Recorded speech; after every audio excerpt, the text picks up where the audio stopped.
Assalamualaikum warahmatullahi wabarakatuh. Saya Septi Nur Rohmah, NIM 82261211012, jurusan Teknologi Pendidikan, akan menampilkan critical journal review untuk mata kuliah pengembangan e-learning.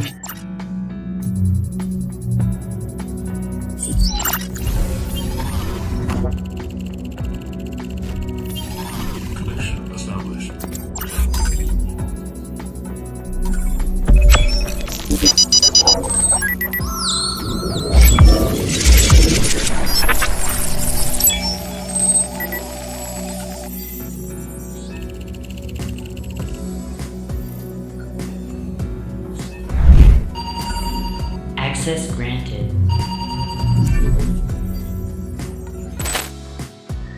Terima kasih saya ucapkan kepada dosen pengampu mata kuliah pengembangan e-learning Bapak Dr. Amir Hud Dalimunte STMkom yang telah membimbing dan mengarahkan mata kuliah ini. Adapun jurnal yang saya review berjudul A Systematic Review on Trends in Using Moodle for Teaching and Learning dari International Journal of STEM Education. Berikut ini adalah jurnal yang saya pilih. Saya tampilkan fotonya di samping. Bab 1. Pendahuluan. Latar belakang mengapa saya memilih jurnal ini adalah salah satunya karena topik Moodle merupakan topik yang dibahas di mata kuliah e-learning. Kemudian penggunaan Moodle sebagai salah satu LMS yang cukup populer di dunia. LMS atau Learning Management System tersedia untuk mengembangkan, mengelola, dan mendistribusikan sumber daya digital untuk pengajaran secara tatap muka maupun online. LMS menyediakan interaksi antara teknik pengajaran tradisional dan sumber belajar digital dan secara bersamaan menawarkan kesempatan e-learning yang dipersonalisasi untuk siswa kita. E-learning mulai semakin berkembang sejak pandemi COVID-19 memungkinkan pengajaran untuk banyak institusi pendidikan secara global. Saat ini tersedia 561 LMS di seluruh dunia untuk tujuan akademik atau pendidikan, dan juga menurut Capterra di tahun 2021 platform peninjauan dan pemilihan perangkat lunak internasional, platform pembelajaran yang paling banyak digunakan dan diteliti selama 2015 sampai 2020 antara lain adalah Edmodo, Moodle, MOOC, dan Google Classroom. Penelitian tentang perbandingan berbagai LMS jarang dilakukan, tetapi beberapa perbandingan antara LMS seperti Moodle, Sakai, SumTotal, Blackboard, Canvas, dan Atutor tersedia dalam beberapa literatur. Moodle sebagai salah satu LMS yang terpopuler, ini dikategorikan sebagai LMS yang sangat banyak dipergunakan di dunia. Moodle adalah LMS berbasis cloud dan di antara 20 LMS terbaik berdasarkan pengalaman pengguna pada tahun 2018. Jumlah pengguna Moodle itu terus meningkat dari 78 juta pada 2015 dan menjadi 294 juta pada tahun 2021. Meskipun Moodle menjadi semakin populer, tetapi hingga saat ini tidak ada ulasan yang memberikan informasi tentang penggunaan Moodle di seluruh ataupun di sebagian besar disiplin ilmu di berbagai lembaga pendidikan di berbagai tingkat pendidikan. Untuk itulah saya tertarik untuk mengulas jurnal ini yang mengulas atau membicarakan tentang Moodle dan berbagai artikel yang memuat Moodle di seluruh dunia. Bab 2. Ringkasan isi jurnal. Adapun jurnal yang saya angkat di Critical Journal Review ini berjudul A Systematic Review on Trends in Using Moodle for Teaching and Learning yang merupakan terbitan dari International Journal of STEM Education. Jurnal ini memiliki volume 9, nomor 9 dan 24 halaman dengan nomor ISSN yaitu 21967822 merupakan jurnal terbitan pada tahun 2022 dan ditulis oleh Sitara H.P.W. Gemej, Jennifer R. Ayres, dan Monica B. Dehren. Kemudian untuk reviewernya adalah saya, Septi Nur Rohmah, di tanggal 23 Mei 2023. Learning Management System atau LMS memiliki fungsi untuk mengembangkan, mengelola, dan mendistribusikan sumber daya digital untuk proses pembelajaran. LMS menyediakan interaksi antara teknik pengajaran yang tradisional dan juga sumber daya digital. Sudah banyak sekali lembaga pendidikan yang telah menggunakan LMS secara efektif dan terus meneliti efektivitas penggunaan berbagai jenis LMS. LMS banyak sekali ragamnya dan salah satu yang cukup terpopuler adalah Moodle. Moodle merupakan LMS open source yang paling populer dan juga disukai. Moodle memiliki tingkat penerimaan yang tinggi di masyarakat dan di banyak institusi serta memiliki beragam kursus dengan berbagai macam bahasa. Moodle banyak dipergunakan dalam pembelajaran online, khususnya dalam pendidikan STEM atau Science, Technology, Engineering, and Mathematics. Namun, penelitian pendidikan tentang penggunaan Moodle itu tersebar di seluruh literatur, sehingga rasanya perlu dikaji dan juga diteliti lebih lanjut dengan systematic review. Kajian teori pada jurnal ini mencakup beberapa hal. Yang pertama adalah mengenai LMS dan juga perkembangannya yang semakin pesat sejak masa pandemi COVID-19. Kemudian mengenai LMS Moodle yang sangat populer dan juga jumlah penggunanya semakin meningkat. Kemudian juga protokol Prisma merupakan metodologi yang akan disampaikan di bab berikutnya, dan juga mengenai analisis bibliometrik yang juga akan penjelasannya selengkapnya akan ada di slide berikut.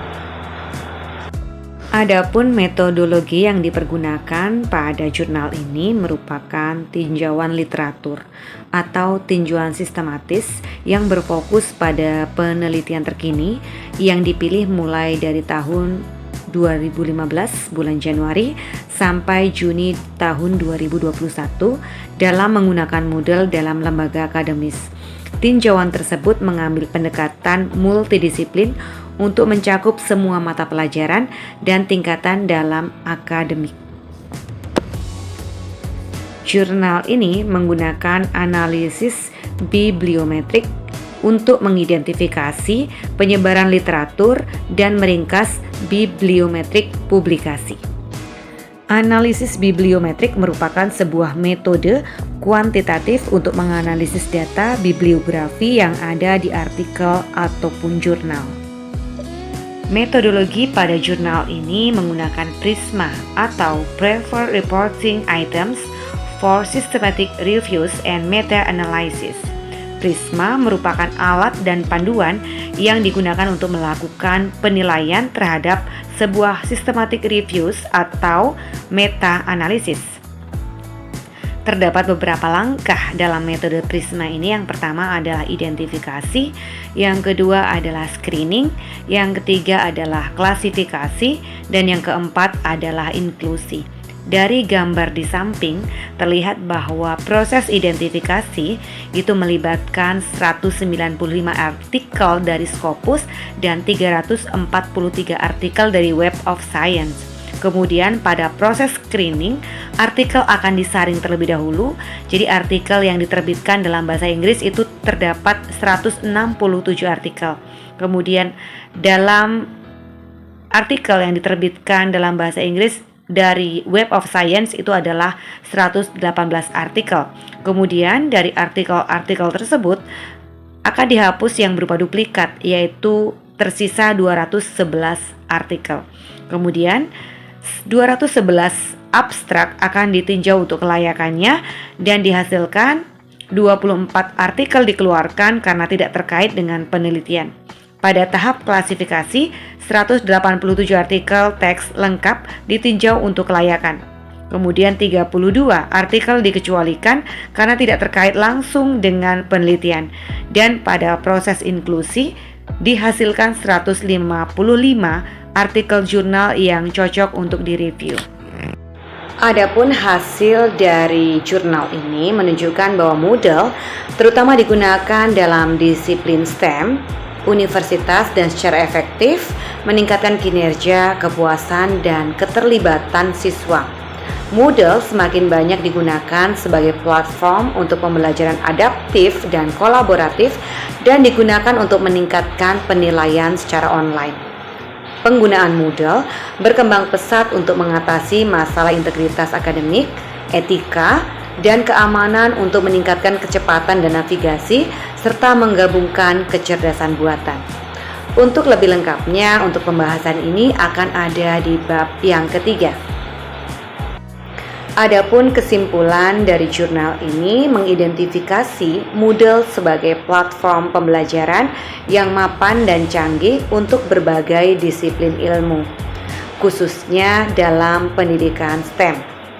Sebagian besar literatur fokus pada pengaturan pada universitas dengan mayoritas pada studi sarjana. Analisis bibliografi menunjukkan tren yang meningkat dalam penelitian pendidikan Moodle dan memberikan informasi tentang jurnal teratas, penulis terkemuka, kata kunci, dan kutipan yang lebih tinggi. Analisis tematik menemukan bahwa Moodle adalah alat yang ampuh yang digunakan untuk mendukung pembelajaran dengan berbagai cara. Baik pendidik maupun siswa mendapat manfaat dari penggunaan LMS Moodle, meskipun saat ini pada tingkat yang berbeda-beda. Alat yang lazim digunakan adalah kuis dan workshop Moodle, dan alat eksternal yang dapat dengan mudah disematkan ke dalam sistem Moodle adalah video, tur virtual, dan portofolio elektronik. Moodle memungkinkan kreativitas masing-masing guru untuk mengembangkan materi pembelajaran khusus bagi siswa. Selain itu, Moodle menghemat waktu karena tes yang digunakan atau yang dibuat itu bisa secara acak, pertanyaan dengan banyak kemungkinan jawaban, sistem penilaian dan juga rubrik otomatis, dan umpan balik sumatif dan formatif otomatis yang positif dan memotivasi. Terdapat bukti kuat bahwa Moodle meningkatkan keterlibatan, kinerja, dan kepuasan siswa sekaligus meningkatkan fleksibilitas dalam lingkungan belajar mereka. Terlepas dari kemajuan terbaru dalam pengajaran dan pembelajaran online, beberapa penelitian melaporkan banyak kesenjangan dan juga kelemahan yang mendasar. Untuk itulah, untuk jurnal ini memberikan saran diantaranya adanya atau perlunya membandingkan Moodle dengan LMS lain dan menguraikan banyak alat e-learning dan plugin terkait yang tersedia di pasaran, tetapi tidak dianalisa dalam penelitian pendidikan. Penelitian pendidikan selanjutnya dapat berfokus dalam aspek penting untuk keberhasilan e-learning, mencakup fitur, integrasi, biaya, dan keamanan. Penelitian lebih lanjut juga diperlukan untuk menguraikan pengalaman e-learning Moodle di lingkungan pendidikan dasar dan menengah dengan studi kualitatif yang diperlukan terutama pada perspektif guru di lingkungan pendidikan tinggi. Karena hanya 5% dari studi telah mempertimbangkan teori pendidikan, penelitian selanjutnya perlu memperkuat teoretis di bawah studi. Bab ketiga, pembahasan. Jurnal berjudul A Systematic Review on Trends in Using Moodle for Teaching and Learning membahas tentang perkembangan Learning Management System atau LMS yang semakin dibutuhkan dalam e-learning. Lebih lanjut, jurnal ini mengkhususkan pembahasan ruang lingkupnya mengenai Moodle sebagai salah satu LMS yang populer di dunia. Moodle sebagai LMS open source terkemuka di dunia digunakan untuk berbagai disiplin ilmu dalam dunia akademis, termasuk dalam pendidikan STEM atau Science, Technology, Engineering, and Mathematics. Moodle adalah LMS open source berbasis cloud dan di antara 20 LMS terbaik berdasarkan pengalaman pengguna pada tahun 2018. Jumlah pengguna Moodle terus meningkat dari 78 juta di tahun 2015 dan meningkat menjadi 294 juta pada tahun 2021. Moodle juga banyak diangkat dalam artikel, penelitian, buku, jurnal maupun publikasi lainnya. Pencarian kata kunci Moodle dalam publikasi yang dikategorikan berdasarkan berbagai bidang disiplin ilmu dari tahun 2015 hingga 2021 menunjukkan bahwa lebih dari 60% publikasi yang mengandung kata kunci Moodle berada di area STEM. Untuk itulah, penelitian dalam jurnal ini mengangkat Moodle sebagai bahan kajian utama dengan metode protokol Prisma dan menganalisis artikel yang sesuai secara bibliometrik. Moodle sebagai salah satu Learning Management System atau LMS banyak digunakan dalam pembelajaran online, khususnya dalam pendidikan STEM atau Science, Technology, Engineering, and Mathematics. Namun, penelitian pendidikan tentang penggunaan Moodle tersebar di seluruh literatur. Oleh karena itu, tinjauan ini bertujuan untuk meringkas penelitian untuk membantu 3 kelompok pemangku kepentingan, yaitu pendidik, peneliti, dan pengembang perangkat lunak.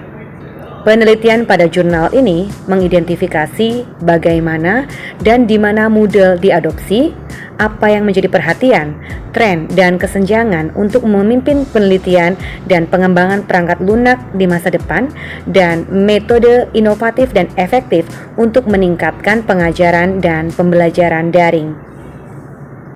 Metode dan hasil dari jurnal ini antara lain adalah untuk metode menggunakan Prisma dan analisis bibliometrik yang sudah dijelaskan di bab sebelumnya.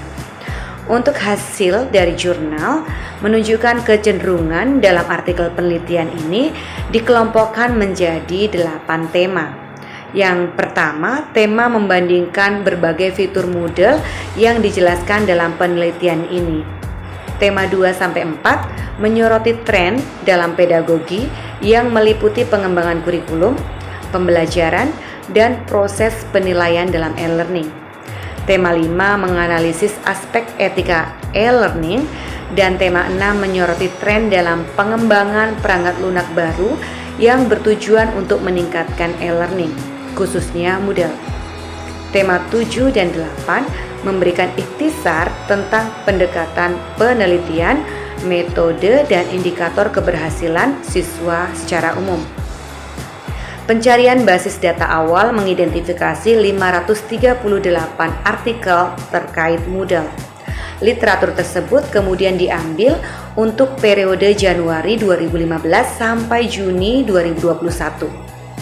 Jurnal atau ulasan dan artikel saja yang diterbitkan dalam bahasa Inggris yang dipergunakan. Penapisan ini mengurangi artikel teridentifikasi menjadi 285, 167 dari Scopus dan 118 dari Web of Science. Artikel-artikel yang awalnya disaring ini diunduh dari database yang relevan dan diperiksa untuk mengecek duplikat.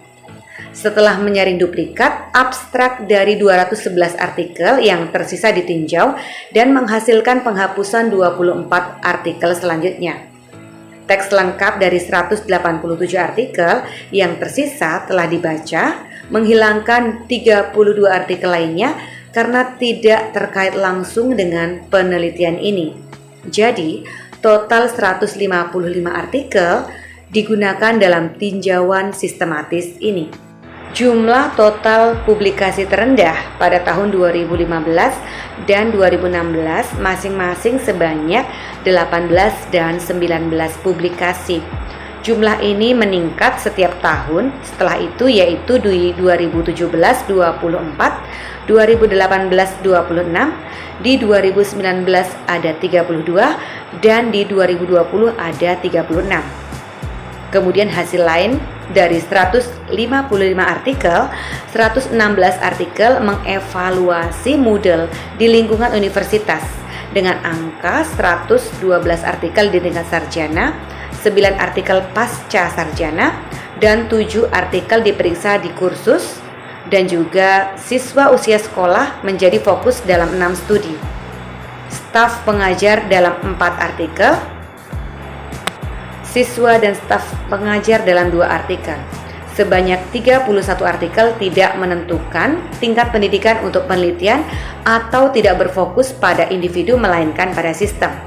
Dari artikel-artikel yang diulas yang membahas Moodle, 23% membahas aktivitas Moodle meliputi kuis, forum, lokakarya, pelajaran, wiki, dan survei. Dari jumlah tersebut, kuis dan lokakarya Moodle adalah yang paling sering, masing-masing 16 dan 8 artikel.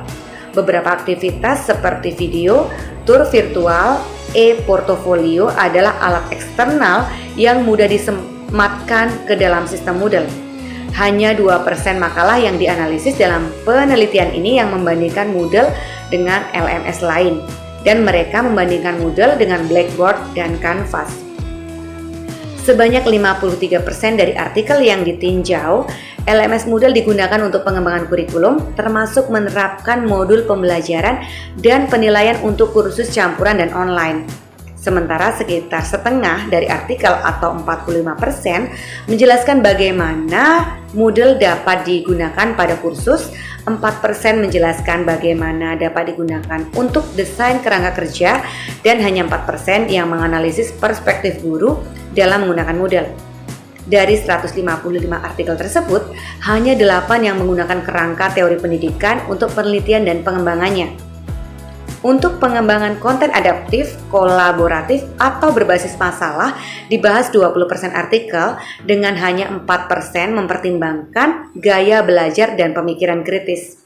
Dari artikel yang ditinjau, 8% mendemonstrasikan atau menyempurnakan konten otomatis. Sepertiga atau 33% dari makalah yang ditinjau berfokus pada penilaian, termasuk penilaian sumatif dan formatif, ujian online, penilaian, dan umpan balik. Artikel atau jurnal yang diulas menyelidiki 2 rangkaian etika, yaitu etika yang berkaitan dengan keamanan dan privasi data pengguna, dan juga integritas akademik. Sementara 4% dari semua artikel yang ditinjau menyoroti masalah keamanan dan privasi. 6% menyoroti masalah integritas akademik yang disebabkan oleh peningkatan penggunaan LMS untuk tujuan pendidikan. Tinjauan ini menemukan bahwa 24 artikel membahas atau mengevaluasi pengembangan dan adaptasi perangkat lunak, termasuk penggunaan perangkat lunak yang ada untuk meningkatkan pengalaman belajar dalam Moodle. Dari 155 artikel tersebut, 67 makalah menggunakan pendekatan penelitian kuantitatif yang bertujuan untuk mengukur fenomena yang relevan dengan pengajaran dan pembelajaran online. 48 literatur menggunakan pendekatan kualitatif yang melibatkan pengumpulan data deskriptif, pemikiran dan pengalaman siswa, guru, dan pemangku kepentingan lainnya. 28 literatur menggunakan metode campuran, 37 literatur membahas komponen teknis LMS dan termasuk pengembangan perangkat lunak baru dan desain kerangka kerja, serta 37 literatur dikategorikan sebagai lainnya, yaitu penelitian yang tidak termasuk dalam 3 kategori di atas, misalnya LMS dan alat yang ada, meninjau atau membandingkan LMS atau alat yang ada. Dan dari artikel yang membahas tentang Moodle, ada yang memfokuskan pada faktor keberhasilan siswa dengan menggunakan 14 penggunaan kinerja siswa, keterlibatan siswa 16%, kepuasan siswa 8%. Kinerja dan keterlibatan siswa terutama ditemukan dalam penelitian kuantitatif, sedangkan indikator kepuasan siswa ditemukan dalam penelitian kualitatif. Penelitian kualitatif yang mengukur kepuasan siswa lebih sedikit dibandingkan penelitian kuantitatif yang menganalisis kinerja dan keterlibatan siswa. Jurnal ini menggunakan teknologi analisis bibliometrik menggunakan aplikasi Force Viewer. Force Viewer telah dikembangkan oleh Nis Jan van Eck dan Ludo Waldman di Leiden University Center for Science and Technology Studies. Post Viewer awalnya diperkenalkan dalam sebuah paper yang diterbitkan di Scientometrics pada tahun 2010. Sementara itu, Post Viewer telah ditingkatkan dan diperluas dalam banyak hal, memberikan pengantar yang berguna ke dalam ide-ide utama yang mendasari Post Viewer. Post Viewer adalah software yang berguna untuk membangun dan memvisualisasikan jaringan bibliometrik. Jaringan bibliometrik ini dapat mencakup jurnal, peneliti, atau publikasi individu, dan mereka dapat dibangun berdasarkan kutipan, visualisasi bibliografi, kutipan bersama, atau hubungan antar tulisan secara bersama-sama. Post Viewer juga menawarkan fungsionalitas penambangan teks yang dapat digunakan untuk membangun dan memvisualisasikan jaringan atau alur pemetaan literasi dari berbagai sumber. Bab keempat, penutup. Untuk kesimpulan yang bisa saya sampaikan adalah jurnal A Systematic Review on Trends in Using Moodle for Teaching and Learning ini merupakan jurnal yang menarik sekali secara tema dan detail dalam mereview berbagai sumber literatur terkait Moodle. Pembahasannya sangat jelas, ditambah gambar dan tabel yang mendukung pemaparan yang dituliskan. Jurnal juga tergolong bereputasi, diterbitkan dari Springer, menggunakan sumber literatur yang detail dan representatif dengan pencarian melalui Scopus dan Web of Science. Penulisan daftar pustaka juga sesuai kaidah yang ditentukan. Sedangkan untuk penggunaan bahasa dalam jurnal juga mudah dipahami dan sesuai dengan kaidah kebahasaan. Jurnal membuat systematic review dari 155 artikel terkait Moodle dan membaginya dalam 8 tema, yaitu fitur Moodle, pengembangan kurikulum, fokus pembelajaran, penilaian, etika, pengembangan teknis, pendekatan dan metode penelitian, serta keberhasilan siswa. Penjelasan mengenai isi tersebut dipermudah dengan ditampilkannya gambar maupun tabel untuk mendukung pemahaman pembaca. Dari segi isi, disimpulkan bahwa diperlukan lebih banyak penelitian kualitatif tentang penggunaan Moodle, khususnya menyelidiki perspektif dari pendidik. Penelitian lebih lanjut juga diperlukan pada penggunaan Moodle dalam disiplin ilmu non-STEM dan non-perguruan tinggi. Studi lebih lanjut perlu menggabungkan teori-teori pendidikan saat merancang kursus menggunakan platform Moodle. Sedangkan untuk saran yang bisa diberikan adalah sebaiknya untuk penelitian yang akan datang dapat membandingkan Moodle dengan LMS lain dan menguraikan banyak alat e-learning dan plugin terkait yang tersedia di lapangan. Penelitian di masa depan dapat berfokus pada aspek yang penting untuk keberhasilan e-learning, diantaranya adalah fitur, integrasi, biaya, dan keamanan. Penelitian lebih lanjut diperlukan untuk menguraikan pengalaman e-learning Moodle di lingkungan pendidikan dasar dan menengah dengan studi kualitatif yang diperlukan, terutama berfokus pada perspektif guru di lingkungan pendidikan tinggi. Karena hanya 5% dari studi telah mempertimbangkan tentang teori pendidikan, maka penelitian lanjutan harus dapat memperkuat teoritis tersebut. Sedangkan karena hanya 10% menganalisis masalah etika yang terkait dengan e-learning, khususnya berfokus pada peningkatan jumlah alat kecerdasan buatan, maka diperlukan lebih banyak penelitian tentang aspek-aspek ini yang akan membantu pendidik dalam memanfaatkan LMS untuk pengembangan kursus online ataupun kursus blended yang akan dapat mensukseskan kinerjanya. Karena ulasan ini hanya berdasarkan pada artikel yang diterbitkan, maka lebih banyak penerapan Moodle mungkin terjadi, khususnya di negara-negara yang berkembang. Terima kasih sudah menyaksikan video tugas yang saya buat. Mohon maaf bila ada kekurangan. Saya akhiri, wassalamualaikum warahmatullahi wabarakatuh. Salam dan bahagia.